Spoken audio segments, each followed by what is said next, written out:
Bonjour à toutes. On se retrouve aujourd'hui pour un tuto que j'ai nommé main ouverte versus poing fermé. En Amazon Training, on a décidé de frapper main ouverte au visage et poing fermé au corps. Mais alors, pourquoi? Il y a plusieurs raisons à ça. D'abord, si vous avez regardé les anciens tutos, vous vous rappelez normalement que notre garde est une garde qu'on appelle main ouverte, d'accord? En signe d'apaisement. On est là pour apaiser la situation jusqu'au dernier moment. On n'est pas là pour combattre. Si on peut s'en sortir sans combattre, on le fera. Donc c'est plus facile pour nous de frapper main ouverte au visage.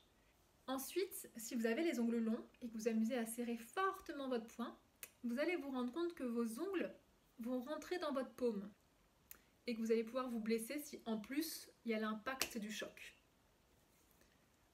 Après, on a aussi les phalanges de la main, les métacarpes, qui sont très sensibles et très peu solides. Et donc un poing fermé contre le haut d'un crâne, ça casse.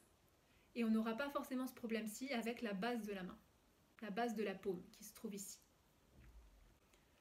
Et enfin, quand on frappe en poing, on va souvent s'ouvrir les deux premières phalanges qui sont ici. Et donc on va ouvrir aussi l'agresseur. Et donc il y a un risque de contamination sanguine.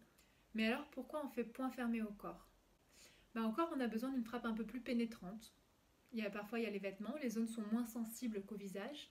Donc on a besoin de quelque chose, on a besoin que l'énergie soit comme focusée à un endroit. Et en plus, essayez-le, si vous frappez au corps main ouverte, il y a de grandes chances que vous retourniez les doigts. Donc vous risquez de vous blesser.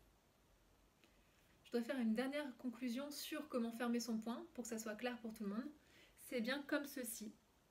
Le pouce est replié devant les phalanges. D'accord? Il n'est pas au-dessus où il risquerait de se faire retourner. Il n'est pas à l'intérieur où il va casser avec la frappe. Il est replié devant les phalanges. Et dernière chose, vous avez besoin d'aligner votre poing avec votre avant-bras. Le poing ne dévie pas vers le haut, il ne dévie pas vers le bas. Dans les deux cas, vous risquez de vous faire mal. Vous avez besoin de l'aligner et pour vérifier si c'est aligné, en appuyant sur le poing, c'est tout l'avant-bras qui descend et pas uniquement la main. Si vous faites ça, c'est que votre poignet n'est pas assez solidifié, consolidé. Il faut vraiment consolider les deux. Je vous remercie d'avoir regardé ce tuto et je vous dis à très bientôt.